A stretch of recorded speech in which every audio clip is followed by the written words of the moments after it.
We've been seeing some real shifts in the business world lately, haven't we? Oh, absolutely. It feels like the strategies that worked even, just a few years ago are no longer a guarantee. Definitely not. And if you want a prime example of that, well, look at China. For decades, businesses there benefited from what was called the population bonus, basically, a constantly expanding customer base thanks to sheer demographics. That huge wave of people entering the market year after year. Exactly. And that engine of growth has officially run its course. Yeah. Think about it. No longer can businesses just count on more people showing up to buy. Right. That forces a fundamentally different way of thinking. It does indeed. For a long time, consistent expansion was almost a given. Now, companies have to be much more astute, really pinpointing who their ideal customers are and how to connect with them effectively. Exactly. And that brings us to today's deep dive. We're going to unpack the user lifecycle analysis employed by the massive Chinese e-commerce platform JD.com, also known as Jingdong. JD.com, yeah. Now, we all know e-commerce giants use big data for marketing. That's not exactly groundbreaking news, right? Yeah, standard practice now. But what's fascinating about JD.com is that they've actually shared aspects of their methodology publicly. Which is quite rare, actually. Most companies guard their data analysis techniques very, very closely. The fact that JD.com has offered even a glimpse into their thinking is incredibly valuable. It gives us insight into how a major player in a hyper-competitive market is approaching customer engagement. Yeah. And, their control over the entire supply chain gives them a unique vantage point for collecting and analyzing data at every single stage of the customer journey. Right, unlike a pure marketplace model. Exactly. So our mission today is to understand JD.com's approach, how they understand and market to consumers throughout their entire journey with a single product. From that initial spark of awareness all the way to the point where they stop buying it completely. The whole life cycle. The whole life cycle. It might sound a bit technical at first, maybe a little complex. Yeah, it can seem that way. But the core ideas are surprisingly intuitive. The original material even uses visuals, so we'll do our best to paint a clear picture for you today. And the crucial backdrop here is that shift we mentioned right at the start. The end of the population bonus isn't just some minor demographic change. No. For years, China's remarkable economic growth was fueled by a constantly increasing number of consumers, particularly those in their prime spending years, their 30s and 40s. Okay, let's dig a little deeper into this population bonus ending. Yeah. It's not just about the overall population size stagnating, right? It's specifically about that key consumer demographic shrinking. Precisely. The projections are quite striking, actually. Compared to the current population in their late 40s, the number of people in their early 20s is expected to be around 25% lower. Wow, 25%. And those in their late teens, a full 30% less. 30%? Yeah, think about the implications for businesses. In just 5 to 10 years, when these younger cohorts become the core consumers and, the workforce, Right. Many sectors could face a significant contraction, 25%, or maybe even more if they don't adapt their strategies. That's huge. It is. So businesses can no longer just rely on, more people showing up. Yeah. This puts a huge premium on understanding the existing customer base on a much, much deeper level. Which is exactly what JD.com has been pioneering with their user lifecycle analysis. Exactly. That's a massive headwind, that demographic shift.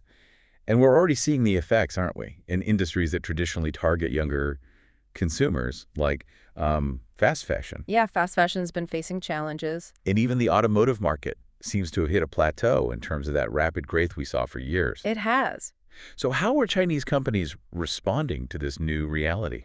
Well, they're making significant investments in technology to try and counteract these demographic shifts. Okay. You hear a lot about new retail technology. Right, new retail. Which is all about creating a seamless and integrated experience for customers, whether they're shopping online or, in a physical store.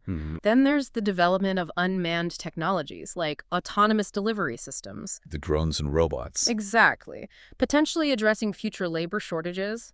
And of course, the increasing application of artificial intelligence, AI, Of course. to analyze these vast amounts of data and even identify entirely new market opportunities. The overarching understanding is that technological innovation is going to be essential for navigating the end of the population bonus. And this brings us right back to JD.com. You mentioned they're a technology-focused company, which differentiates them from a platform like, say, Alibaba, Can you explain that key difference for us? Certainly, Alibaba's core business model is primarily that of a matching platform. Basically, they connect buyers and sellers. Okay. While they've certainly expanded into related areas like payments, cloud computing, and logistics, their initial and still significant focus is on facilitating transactions rather than directly managing the entire process themselves. Got it. Think of it as more of an open digital marketplace, like a huge online mall. Right, so they provide the platform, but they're less involved in the actual getting of the product from the seller to the buyer. Exactly. JD.com, on the other hand, operates on what's called a closed-loop model. It's a sleeper. They manage their own extensive logistics network, including warehousing and, crucially, their own last-mile delivery operations. Right, they handle everything. This end-to-end control has allowed them to be at the forefront of advancements in areas like drone delivery and autonomous vehicles. They've even implemented unmanned delivery on public roads in some regions. Really? Wow. Yeah. That level of infrastructure gives them a lot of control over the customer experience and, as you might imagine, generates a massive amount of data at every single touch point. And it's this wealth of data that underpins their user lifecycle hypothesis. What exactly does that entail? Okay, so the user lifecycle hypothesis, as JD.com applies it, posits that for everyday consumable goods, the things you use up and buy, again, regularly, like shampoo or cleaning supplies, The basics. a consumer's purchasing behavior for a single product tends to follow a predictable pattern over time. It's a journey, really, with distinct stages from first discovering the product to eventually, well, no longer needing or wanting it. Okay, let's walk through those stages then. The material mentions a latent period as the initial phase. What's happening there? Right, the latent period. This is when a consumer isn't yet a regular buyer of a specific product. They might be unaware of it, or maybe they try it out in small quantities, perhaps a one-off purchase. Just testing the waters. Exactly, just to see if it meets their needs. This phase can actually be broken down further into low and high latent periods. Oh, yeah. Think of the low latent period as someone who picks up a new brand of tea out of curiosity, just once. Right. And the high latent period is someone who tries a few different flavors of the same new brand over a short period, showing more initial interest, but still, not a regular buyer yet. Got it. The exploring options phase. Makes Yeah. sense. What comes after that? Next up is the introduction period. This is when the consumer starts to make more regular purchases of the product. Okay, they liked it. Yeah, they've found it satisfactory and are beginning to incorporate it into their routine shopping. This then leads naturally into the growth period, A sweet which is characterized by routine repurchases as needed. They've become a regular, reliable customer for that specific item. That sounds like where most businesses ideally want all their customers to be, right? Just buying regularly. Absolutely. But the life cycle doesn't stop there, does it? No, it doesn't. Following the growth phase is the maturity period. In this stage, the frequency of purchases might start to decrease slightly. Oh, why is that? Well, the consumer might be getting a little complacent with the product, or perhaps they're starting to look at alternatives, maybe just getting bored. Happens to all of us. Following maturity is the decline period, where they actively begin to switch to competing products. Okay, actively looking elsewhere. And finally, the loss period marks the point where they cease purchasing the product altogether. Gone for good. It's like that brand of coffee I used to love, then I tried a new one from a local shop, and, well, it just never went back. Yeah, I know that feeling. That makes perfect sense. We can all probably think of products we used to buy consistently and then just moved away from. So it seems logical that most companies would concentrate their marketing efforts on those in the growth and maturity phases, right? The ones who are already buying regularly, keep them happy. It's conventional wisdom, yeah. But JD.com has a different perspective, is that right? That's where JD.com's strategy really diverges and becomes fascinating. The conventional wisdom in e-commerce and retail often leans towards focusing on the customers who are already actively buying, sell more to those who are already buying. Or maximize the current winners. But JD.com argues that there's a significant, often overlooked opportunity at the edges of this life cycle, in the latent and decline phases. The beginning and the end. Exactly. They view these as blue oceans with considerable untapped potential. Blue oceans because there's more room for growth, since purchase volumes are low in those initial and later stages. Is that the idea? Precisely. Their reasoning is that for everyday consumables, the impact of increased promotions on customers who are already frequent buyers, those in the growth and maturity phases, is often limited. Right. You're probably not going to use twice as much shampoo just because it's on sale, are you? No, probably not. Maybe stock up, but not use more. Right.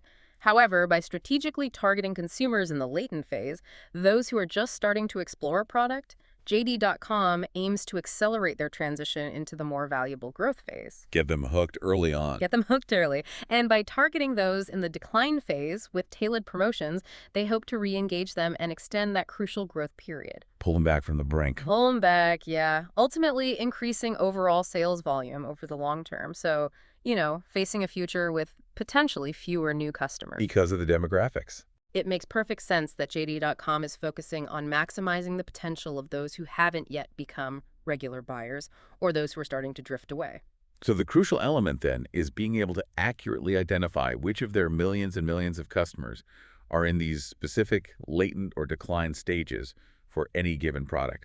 How on earth do they achieve that? Well, that's where their sophisticated big data analysis capabilities come into play. Okay. By analyzing vast amounts of purchase history, browsing behavior, click patterns, all sorts of other data points, they can identify patterns and signals that indicate whether a consumer is in the early stages of trying a product or, conversely, is showing signs of drifting away from it. Wow.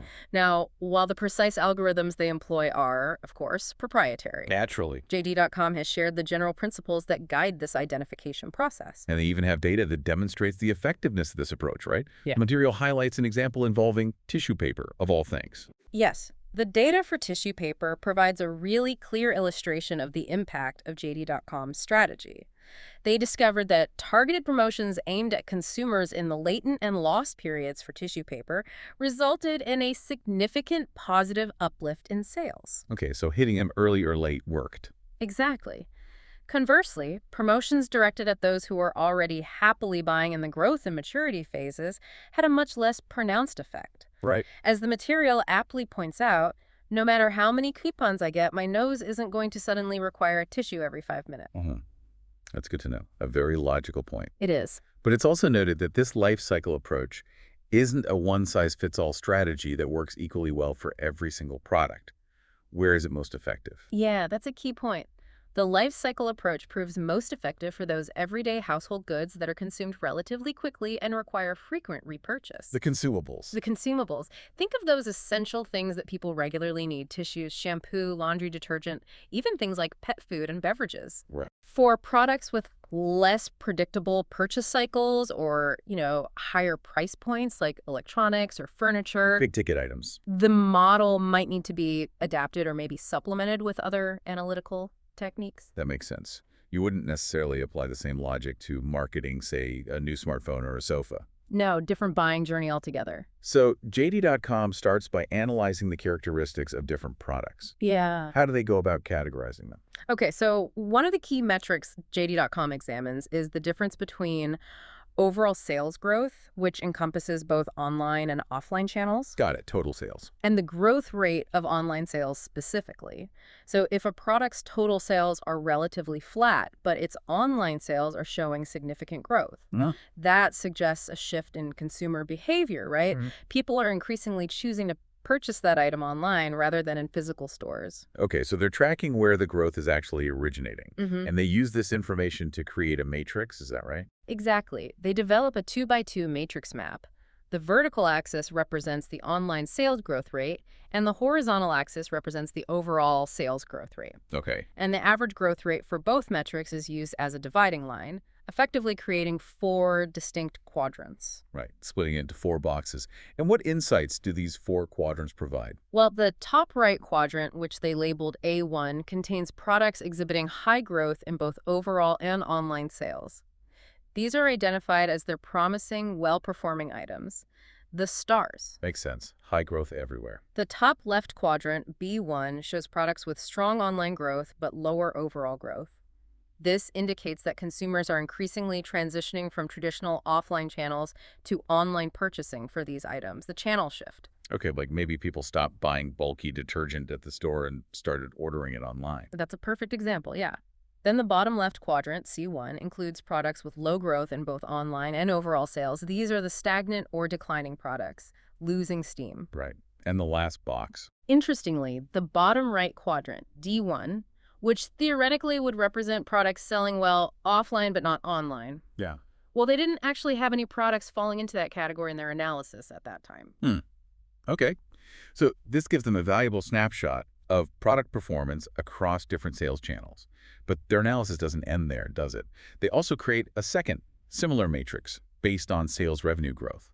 What's the reasoning behind that second matrix? Yeah, the rationale behind creating a second matrix using sales revenue growth as opposed to just sales volume growth is to uncover more nuanced product characteristics. Okay, digging deeper than just units sold. Exactly. Since both matrices utilize growth rates, the expectation is that most products will occupy roughly the same position in both. Should be similar. Should be. However, any discrepancies in a product's placement between the two matrices can reveal important insights into its performance and underlying consumer behavior. How so?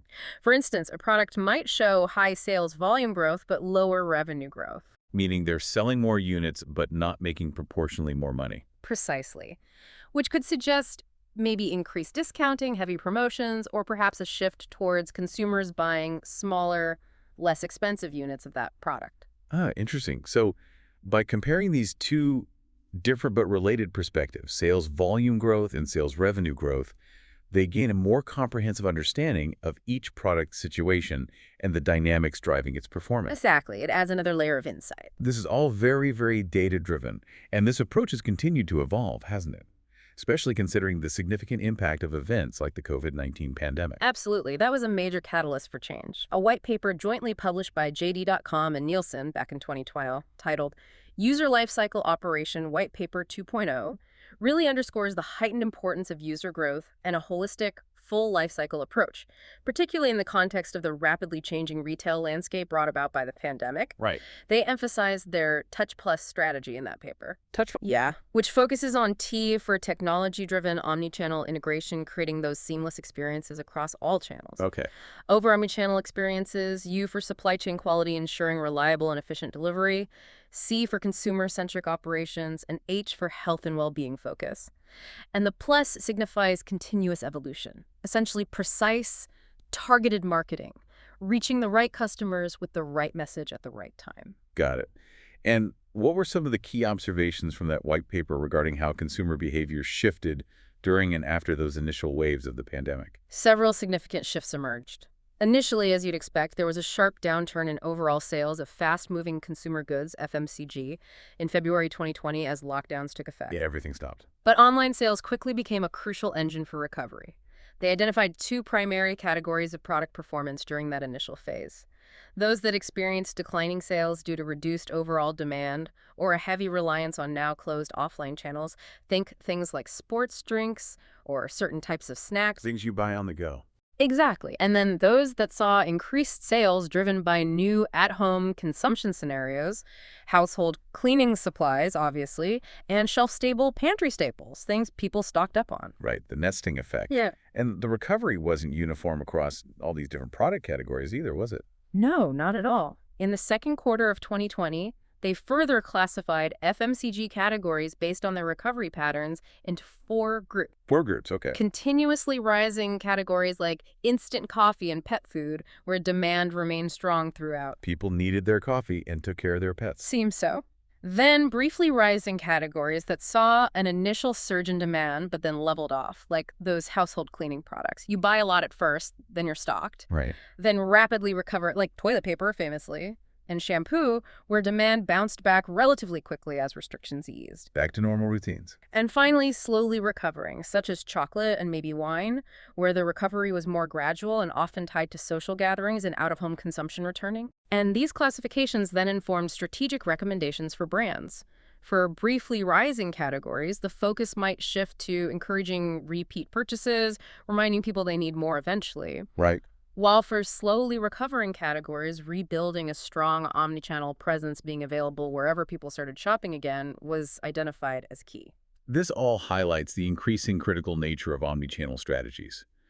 We're really no longer in a simple online versus offline world, are we? Not at all. The pandemic significantly accelerated the focus on omnichannel approaches for FMCG companies. CEOs recognized the absolute necessity of strengthening their e-commerce and O2O capabilities. O2O, online to offline. Online to offline, yeah. Yeah. Things like ordering groceries online for quick pickup at a local store, or seeing an ad online and then going to a physical location to make the purchase. Got it. And also expanding their reach into lower-tier cities. We also observed trends like the decentralization of offline retail, traditional smaller mom-and-pop stores facing increased challenges, Tough times for them. while convenience stores and community-based stores gain importance. O2O order volumes, particularly for supermarket categories, saw substantial growth during the pandemic, further blurring the lines between online and physical shopping experiences. Yeah. This more complex channel landscape naturally makes consumer operations significantly more intricate for both brands and retailers. It's harder to track and engage. So how did a major player like JD.com respond to this evolving omni-channel landscape? They must have had to adapt quickly. They did. JD.com established the big supermarket omnichannel business group specifically to address this growing need. Okay. They launched various initiatives, including 7FRS, which are their own integrated online and offline fresh food stores. Their own stores? Yeah. New Channels, which focuses on reaching smaller local retailers and integrating them. And Shop Through All, or Wujing Tianze, which aims to create a fully integrated online and offline ecosystem and optimize their extensive supply chain across everything. Wow, ambitious. Very. They also have Jingdong, which is their data-driven omnichannel marketing platform designed to help brands navigate this complexity. Right. The overarching goal is always to create a seamless and consistent consumer experience across all potential touchpoints and to build a comprehensive understanding of their customers' behavior, regardless of where they choose to shop at any given time. And this brings us back to how they categorize products. Yeah. They refine this categorization further based on these new omni-channel insights. Yes, exactly. They revisit their product categorization framework, now considering both online and overall sales growth rates for both sales volume and sales revenue. Remember that distinction. Right, volume and value. This leads to a more nuanced four-type classification. Emerging demand for products with rapid growth across all channels and metrics. Consumption upgrade for more premium products experiencing high growth, suggesting people are trading up. Online migration for those products increasingly being purchased online rather than offline. And demand freezing for products that are essentially stagnant with limited growth across the board. Okay, a clearer picture. This updated framework allows them to tailor their strategies even more precisely to the specific dynamics of each product category in this much more complex omnichannel environment. Okay, so we've discussed product life cycles and how JD.com categorizes products. Now, they also apply this life cycle thinking to individual users, right? This is where their user life cycle model 1.0 comes into play. Exactly. This is where it gets really personal. Drawing inspiration from the concept of the product life cycle, JD.com developed their user life cycle model, leveraging their vast amounts of user data. Okay. They segment users into 7 distinct stages based on their recent and historical purchase behavior: low potential, high potential, introduction, growth, maturity, decline, and loss. Similar stages to the product one, but applied to people. Very similar logic, yes. And this was a groundbreaking step, really, in directly linking individual purchase patterns to broader category-level user characteristics on an absolutely enormous scale. And how is this user life cycle visually represented? You mentioned a curve earlier. Yeah, imagine a curve. The horizontal axis represents the time since a user first interacted with the JD.com platform, so how long they've been a customer. Okay.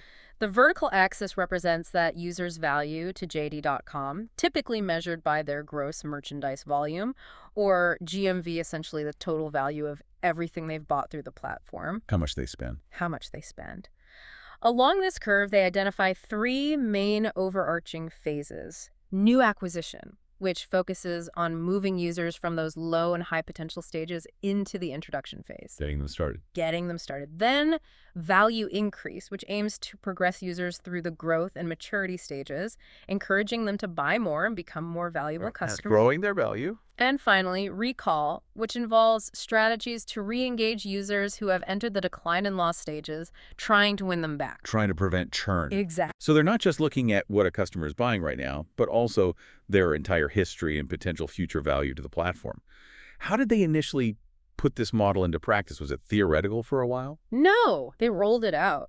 The User Lifecycle Model 1.0 was first implemented within JD.com's consumer goods business unit across 7 key product categories. Okay, a pilot program. Kind of. The implementation occurred in 4 distinct phases. First, the internal release and validation of the model itself. Second, collaborating closely with brands to refine its application and the insights it generated. Working with partners. Third, upgrading their internal platform to fully support the model's functionalities. And finally, fostering an ecosystem around it, allowing brands and JD.com to leverage it collaboratively. And how did it go? The feedback and initial results were very encouraging. For the first time, they had a unified and data-backed method for optimizing their user structures. They could actually observe users progressing into the more valuable growth and maturity stages. They could see it happening. They could see it happening. And they saw significant improvements in their advertising conversion rates and overall return on investment thanks to this more precise and targeted user segmentation. It worked. It's one thing to develop a theoretical model, but it's quite another to see it deliver tangible results in the real world. That's impressive. It is. The material provides some really interesting case studies of how this user lifecycle model was applied to specific product categories, like household cleaning supplies, pet products, and mother and baby items. Let's start with household cleaning and paper products. What were the key insights and strategies in that category? Right. So in the household cleaning and paper products category, the pandemic and that rapid shift to online shopping created a period of significant growth, as we discussed. Yeah, demand surged. They observed a large influx of attraction stage users, basically potential customers quickly transitioning into the introduction phase, starting to buy, and even some previously dormant users became active purchasers again. People realized they needed stuff. Exactly. Their primary strategies focused on continuous new user acquisition through targeted online advertisements that clearly highlighted benefits for new customers, like first purchase discounts. Get them in the door. Encouraging repeat purchases by highlighting the natural connection they found between users who buy cleaning supplies and those who purchase beauty products. Interesting overlap there. And actively re-engaging dormant users through a combination of appealing coupons and high-value offers to lure them back. Right. The outcomes were quite positive. They saw a notable increase in users in the initial awareness stage, a reduction in the number of dormant users, and improved repurchase rates across related subcategories. It worked across the board. That makes perfect sense given the increased focus on hygiene during the pandemic.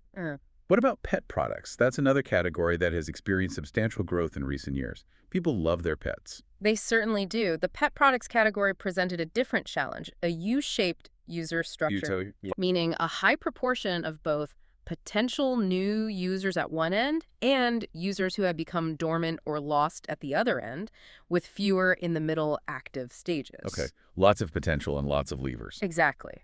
Their strategy involved what they called a high and low line strategy for user segmentation. For example, they focused on acquiring new users in the town middle class demographic, while targeting urban middle class and white collar pet owners for reactivation campaigns.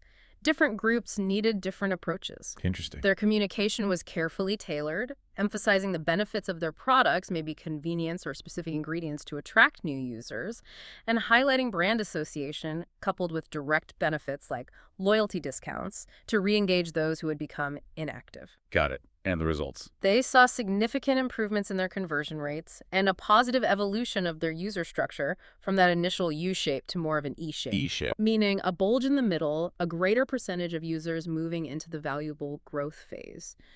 They also gained valuable insights into which advertising channels were most effective for reaching different segments, such as the Tuxiao information feed performing well for certain groups. Interesting how different demographic groups respond to different marketing approaches and channels. And the mother and baby products category also showed a U-shaped user structure, you said, with a very high percentage of potential new users. Yes, a big pool of potential customers there. Their primary focus was on acquiring and nurturing users from lower-tier cities, whom they referred to as town users. These users tend to be more price-sensitive, so they implemented targeted offers like direct price discounts and focused on lowering the initial barriers to purchase, making it easy to try things out. Makes sense for that group. But they still emphasize product quality, particularly for specific subgroups within the category where safety and trust are paramount. They observed positive progression rates among these town families and strong repurchase rates once they were acquired. So they became loyal once they tried it. Exactly. And initiatives like JD.com's Quality Traceability Program, which lets parents track product origins, Oh, that's smart. and their accompanying plan, which provides support and information to new parents, were crucial in building trust and encouraging repeat purchases. This ultimately led to a healthier user structure with a higher proportion of mature, loyal customers in that key category. So the user lifecycle model isn't just a tool for understanding broad category trends. It can also be effectively applied to individual brands within those categories. Absolutely. It scales down nicely. What are some of the key considerations when you zoom in at the brand level, though? It must get more complex. It does. When applying the life cycle model at the brand level, you need to adopt an even more granular approach to audience segmentation, much finer slices. It becomes crucial to have a very deep understanding of the preferred communication channels and touch points for specific user segments relevant to that brand. And you need to tailor your messaging and offers very precisely based on the individual brand's identity and the unique characteristics of its products. Reflecting the brand's voice. Exactly. It's all about achieving a much higher level of personalization in your marketing efforts. The material provides two excellent examples of this brand-level application. Nestle for their instant coffee, and Procter & Gamble for their hair care products. Let's start with Nestle. What was their specific challenge, and how did they utilize the life cycle model to address it? Okay, Nestle. They faced that U-shaped user structure again for their instant coffee products on JD.com. A large number of both potential new customers and customers who had lapsed and entered the lost stage. Not enough loyal regulars. Right. So JD.com collaborated closely with them to develop customized definitions for each stage of the life cycle, based on Nestle's specific purchase frequency and customer retention patterns for coffee. Tailored to their product. Precisely. Their strategy then had two main prongs. First, highly targeted new customer acquisition, focusing on reaching flavor-focused users in the 18-35 age range with messaging that emphasized the delicious taste. They also cross-promoted instant coffee with complementary snack items. Remark bundling. And second, proactively encouraging repeat purchases from existing customers in the introduction and growth stages by highlighting key product benefits and offering relevant discounts. Keep the ones you have happy.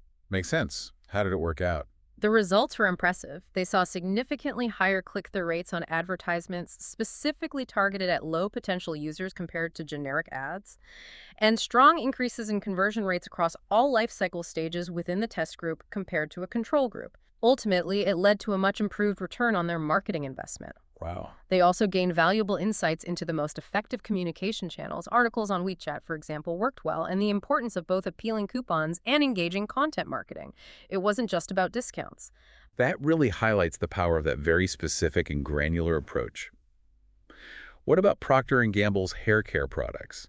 How did P&G leverage the user lifecycle model? Right, P&G.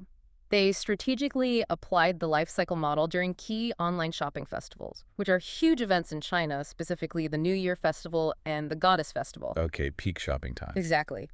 During the New Year Festival, they implemented targeted lucky bags, basically curated product bundles with special offers designed specifically for different life cycle stages.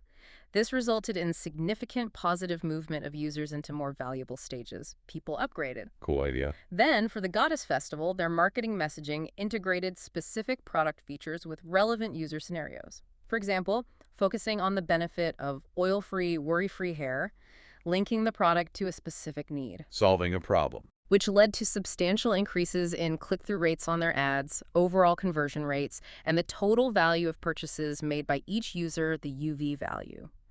They also saw high rates of positive progression among users in the high potential and decline stages, pulling people in and winning them back. It sounds very effective. Yeah, and their collaboration with JD.com is ongoing. They're continuously refining their targeting strategies, using innovative tools like multi-order gifts, rewarding bigger purchases and family accounts to encourage larger purchases and build household loyalty. Oh, family accounts. Interesting. They also established P&G's flagship store on JD.com to enhance cross-brand and cross-category user flow within the P&G portfolio. And their omni-channel marketing efforts during JD.com's Super Brand Day were huge, incorporating entertainment marketing with celebrities, seamless online to offline integration, and targeted new customer acquisition initiatives. All of this drove significant sales and a substantial increase in new membership signups for P&G. It certainly sounds like both Nestle and Procter & Gamble experienced real and measurable benefits from adopting this more targeted, life cycle-driven marketing strategy. They really bought into it. They did, and it paid off. And this way of thinking has continued to evolve within JD.com, leading to the development of an even more advanced methodology called GOAL. What exactly is GOAL? Another acronym. Yes, another acronym. GOAL stands for growth, osmosis, advancing, and loyalty. Okay, GOL. It represents the next step in the evolution of JD.com's methodology for brand user growth, building upon the strong foundation of the user lifecycle model we've been discussing. Right. What's new about it? Key advancements in JOAL include starting with the identification of 10 specific target audience groups based on really detailed user data. It also incorporates a sophisticated customer lifetime value, or CLV, model. Predicting future value. Exactly, predicting the total revenue a customer will generate for the business over their entire relationship. And it leverages data from a wider range of sources beyond just JD.com's main e-commerce platform, looking more holistically. So it's an even more comprehensive and sophisticated framework. Can you break down those 4 key steps of GOAL for us? Growth osmosis. Sure. The first step, G for targeting group, involves identifying key customer segments based on JD.com's extensive user behavior data and demographic profiles. Think broad segments like urban families, or much more specific groups like young pet owners in Tier 2 cities. Brands analyze the penetration, customer base health, and growth trends within these groups to define their targets precisely. To define the audience. Second, O for osmosis. This focuses on increasing brand penetration and improving conversion rates across both public online domains like social media, search engines, and private domains, such as the brand's own online store or JD.com's platform. The aim here is to grow the brand's 4A user assets, moving potential customers from being aware of the brand to finding it appealing, to taking action, making a purchase, and ultimately becoming advocates for the brand. Right, the marketing funnel. Kind of. Third is A for advancing. This is all about identifying and enhancing the lifetime value, CLV, of those target users through data-driven insights and continuous engagement with personalized offers and content. Keep them valuable. Nurturing the high-value ones. And finally, L for loyalty.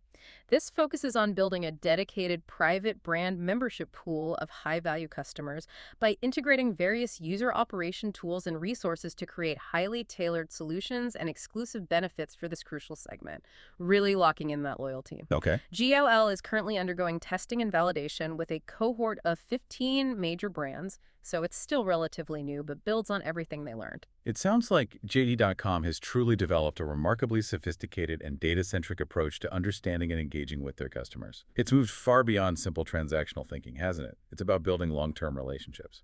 Absolutely.